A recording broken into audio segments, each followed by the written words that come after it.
dear friend. I'm so happy to have you again in one of my videos. Be here together, learn something. And today I want to talk about a very juicy subject. I think that many people deal with it, which is sex. Sex, especially in connection with spirituality. I think that many of us, and especially I know that many students and me in the past had a lot of conflict with how do sex and spirituality come together. And is it okay to just want to have sex? Is sex at all okay? Or is sex unspiritual? Okay?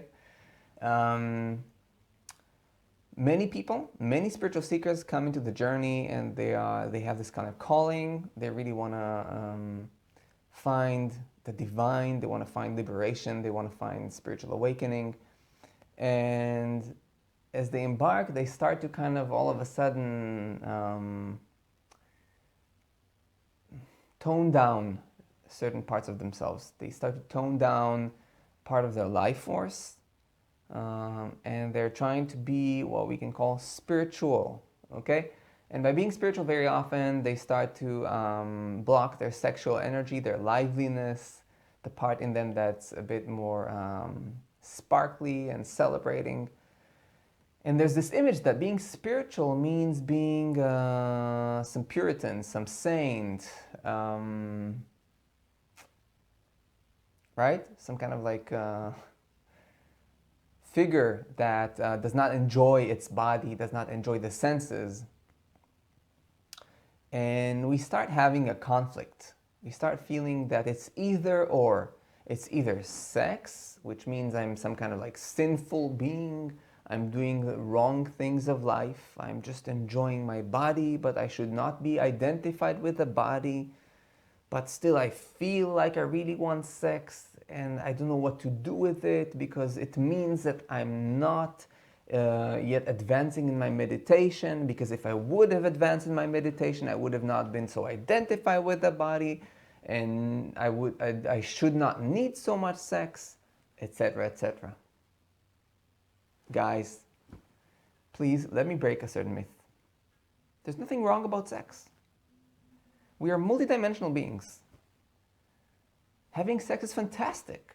It's arousing, it's vital, it's stimulating, it's super fun, joyful, orgasmic. Why not? It's fantastic. I love having sex. I don't necessarily need it all the time. And the need also, by the way, for sex fluctuates. It's not like it defines my identity. And hopefully it doesn't define your identity all the time. I mean, it's like sex, and let me put it this way. Good sex is like having a good meal. Do you really define your sense of identity or the sense of like wholeness by how good of a meal you had? I go to a restaurant, eat some really good Italian food, and I super enjoy it. And that doesn't mean that I feel I've sinned. It doesn't mean I feel I've now arrived to a greater state of wholeness. I've just had a super good meal that satisfied and pleasured my senses. And pleasuring one's senses is also good and important to a degree in life. It's not the most important thing in life, but it is important in life because we're also a physical body. Trying to deny we're a physical body is trying to, stick your head in the sand. I'm only a formless spiritual being. No, you're not.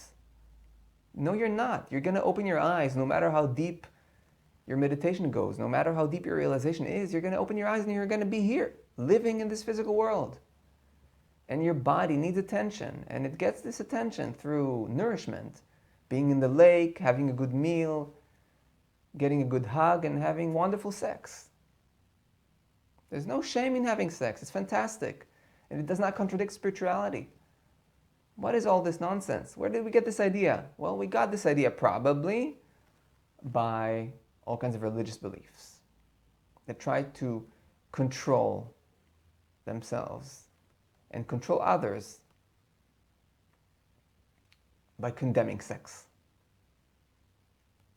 But there's no need to condemn anything. Sex is vibrant, it's vital, it's awesome. The only thing we should just remember is sex is sex. Sex is not enlightenment. Sex is not reaching the deep fulfillment of one's soul. Sex is sex. It's fantastic for the senses, it's dynamic for the life force, it's arousing, it's yummy. It's orgasmic. And in that sense, it gives us a sweet fulfillment for the senses. It is not gonna become your fulfillment for the soul. It's not gonna become your liberation, but it gives you health and vitality and color and joy for the senses. And why not? Pleasure. Pleasure is wonderful. You see, guys, no need for conflict. Just don't get confused. The whole thing is, don't get confused. Sex is not going to get you enlightened. Sex is not going to make you more or less spiritual. It's simply sex. Enjoy it. You can be a super amazingly, deeply spiritual person, fully awakened, fully liberated, and enjoy amazing sex. Amazing sex. And you can be attracted to men or to women or to both, and you can enjoy sex. The only wisdom of liberation is do not overindulge. Not because it's a sin, simply because overindulging in anything, by the way, also in meditation, also overindulging in meditation is not healthy. Because it means you're addicted. And to be liberated, you want to be addicted. So simply don't overindulge. Have sex when it's natural. Right? Anyhow, overindulging is a very contractive energy. And you don't want to be contracted. You want to be open. Open. With an open chest, with a loose body, and enjoy sex. That's anyhow when the pleasure in sex is the highest. Not when you're constricted, but when you're loose. Then it's super orgasmic and awesome. So enjoy sex. But just remember, do not overindulge, but also do not suffocate yourself. That's the other extreme, right? Suffocating oneself is also being in a prison. You don't want to be in a prison. Sex is fantastic, right? So don't suffocate yourself as well. Let yourself enjoy sexuality, your senses, the juices of your body. But just remember, it's not going to make you any more ultimately free and liberated. It's not going to complete your soul's journey and lessons. It's going to give you a nice support, pleasurable support, pleasurable nourishment. And we need this. We simply need this.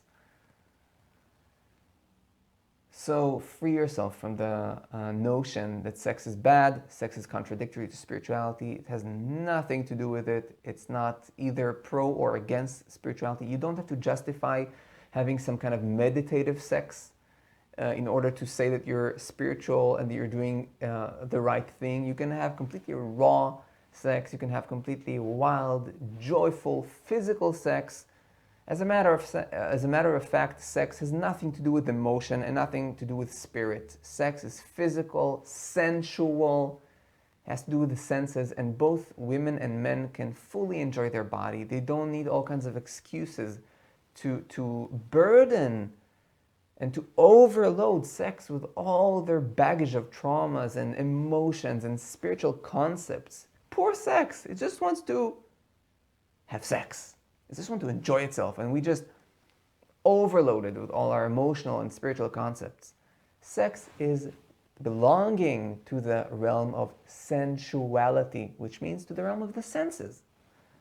Let your senses enjoy, and let them enjoy fully.